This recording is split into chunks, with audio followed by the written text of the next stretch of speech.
Hey, what's up everyone? It's Felix here from HeyDon'tShoot.com and FelixGPhoto.com, and today I'm giving you my first impressions of a camera I just purchased. It is the Panasonic GX9, and I totally did not expect to be purchasing this camera. I wasn't really in the market for a Micro Four Thirds camera at all, but a deal came across the internet on a Facebook group here, a local Korea camera market Facebook group, that was way too good to pass up. The current going price for one of these GX9s secondhand, a nice used model, is around $700 US, give or take a few dollars either way. And I got this one for $271. Unbelievable. The equivalent of it was 350,000 won, but it was way too good a deal to pass up, even though I wasn't really in the market for this camera. I was looking forward to maybe a year from now picking up a Leica CL with some lenses for a nice street photography kit. But this is a really, really great camera for street photography, and Leica has paired with Panasonic, and they make a line of Leica lenses for the Micro Four Thirds mount, and I've got the 25mm Summilux f1.4, which gives me a 50mm equivalent field of view, which is exactly what I'm looking for a street photography camera. I've been shooting with it for about a day now. The weather's good today. It's going to rain for the rest of the week, but I'm going to head out today while I've got some good weather and keep shooting with this. I'm going to do some street stuff with it, but I'm also going to shoot some landscapes with it and see what I can get as far as landscapes. There's a park where I should be able to get elevated and maybe get some shots of the city and the mountains. I don't know. But anyways, really, really great camera. I'll tell you my thoughts as we go along today and look at some of the photos that I've taken with it and some of the photos that I'm going to shoot today. And because of the size, I can fit in this little shoulder bag here, I can fit this camera body, which is interchangeable lens. I can fit this Sony A6500 with a lens on it. It's a 35mm lens. I'm going to use it to compare because it's also about 50mm equivalent field of view. I'll show you some comparisons between APS-C sensor and Micro Four Thirds sensor. I can also fit my drone in here, the drone controller, extra batteries, my cell phone, a battery pack. I can fit it all in here because of the nice small size and weight of these awesome compact mirrorless cameras. So thanks for watching, and check out some of the samples, and we'll talk some more, and I'll give you my thoughts on this great little camera that I just picked up for an unbelievable price. So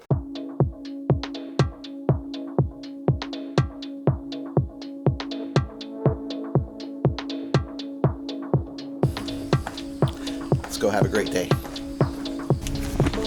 감사합니다. Thank you. Oh yeah.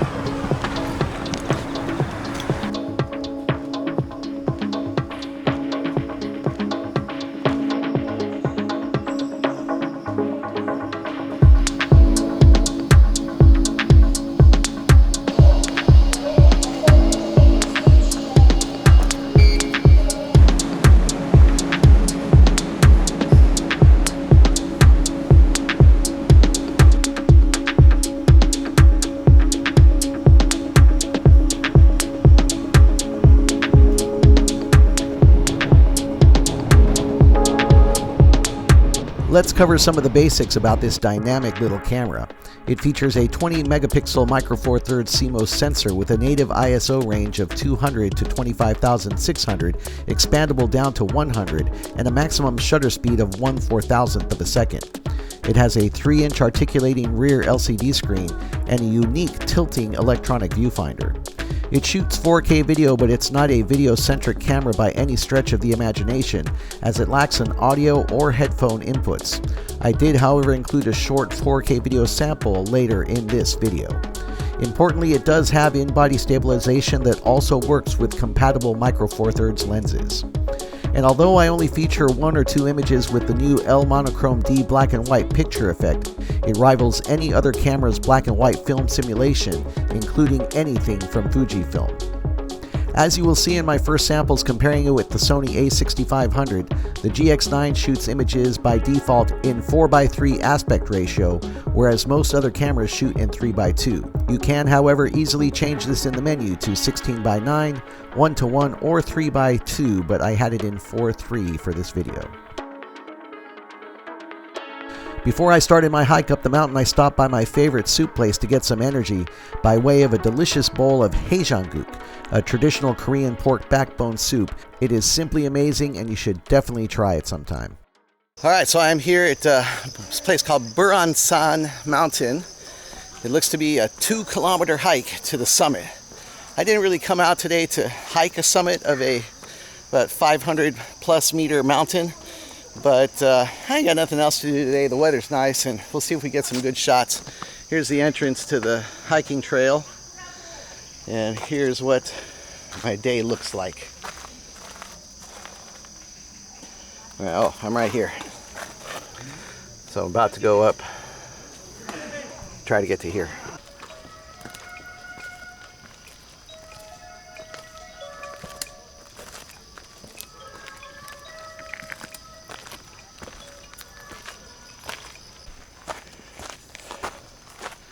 Ropes, okay.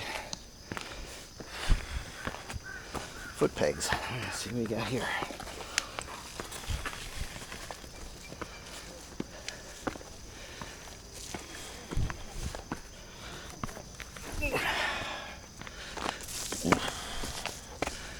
Almost.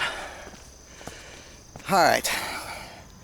Stopped here at my first rest stop. Pretty decent little view here. I'm going to shoot the view in 4K on my handheld on the Lumix, see what we can get 4K. It's a hazy, overcast day. I mean, decent visibility, more overcast than hazy, but I'll be stopping from time to time on my way up this mountain to talk about this great little camera, the Lumix GX9, and show you the various views that I'm getting where I'm at. So take a look at this. Another shot from the GX9 followed by the A6500. Try not to get too distracted by the difference in aspect ratio, but I think I prefer 3x2 better than 4x3. I'll have to remember to change it next time I shoot the GX9. Originally I was looking at the Panasonic Lumix S1 and S1R, which, you know, came out about the same time as the Leica SL, Leica SL2. Boy, they sure look a lot like the Leica SL2. But man, when I held the Leica SL and the Leica SL2 and a Panasonic Lumix S1 and S1R, I held them all.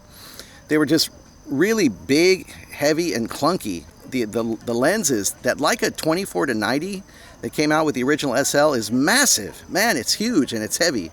So I started looking at the Leica CL APS-C sensor, because the type of photography I do, I really don't think I need full frame that often. I'm doing a lot of street photography and vlogging and that sort of thing. So this really fits the bill, this Micro Four Thirds. Lightweight, compact, great for days like today. I can bring a small camera bag, small shoulder bag, and I can fit everything in there.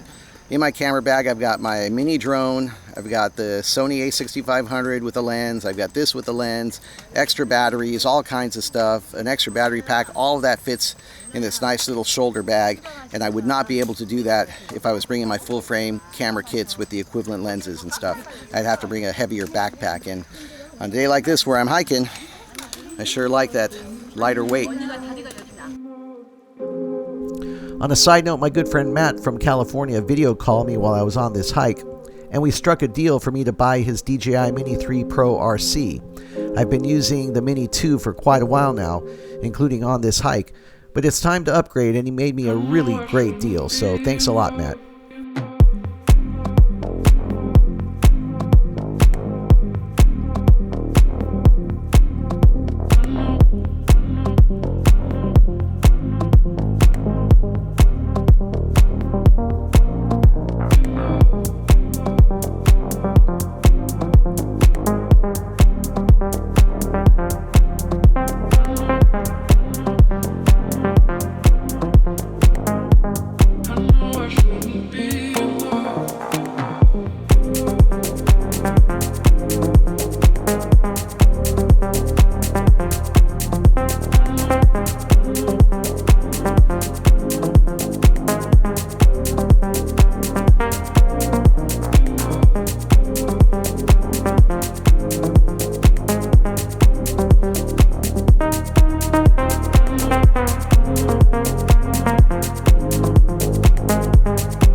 shouldn't be in love.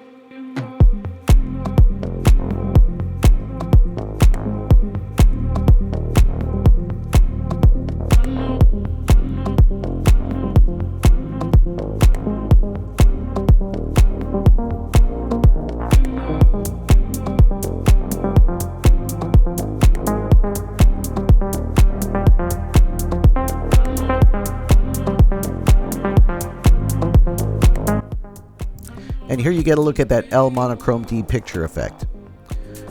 And now let's get to a few more samples from the GX9 that I took from just my first 2 days of owning it. I'm still getting used to the button and dial layout, and there are lots of other cool features to play with, such as the custom sequence photos, images from 4K, built-in time-lapse, and much more. It's safe to say, however, that I'm completely happy. No, I take that back. I am totally thrilled with this latest addition to my camera collection, especially when you consider the price I paid, just $271 US. Wow.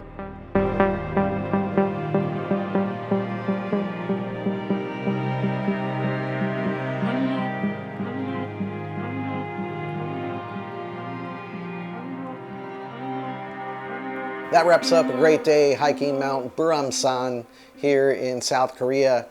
I didn't really set out this morning to do a hike, but I looked at the map and it looked like a pretty nice, park-like setting, forest-like setting where I might get some good shots, maybe get elevated and get some cityscape shots. It was a bit overcast, as you'll see in the sample photos of the cityscapes, but I did the best I could. Overall, I'm really enjoying this camera, especially with this Leica Summilux 25mm, which, as you know by now, is a 50mm equivalent field of view stuff. I think maybe the Leica DG 12 to 60 will do everything I need it to do when I don't want to shoot the f1.4 on the Summilux. So we'll see what happens here in the future, what other kind of lenses I get with it. But overall, I hope you like the samples. I shot a few compatible samples, similar samples with my Sony A6500 with a 35mm f2 lens, just to give you kind of a look at the difference between an APS-C sensor and a Micro Four Thirds sensor. So why don't you leave a comment down below, let me know what you think of the Micro Four Thirds sensor versus APS-C or full frame. Also leave a comment, let me know what you think about this Panasonic Lumix GX9 and the Leica DG lenses. Hey, thanks for watching and thanks for joining me on another great adventure. Hope you enjoyed it. I am really tired. It's time for a little nap, I think. So we'll see you next time.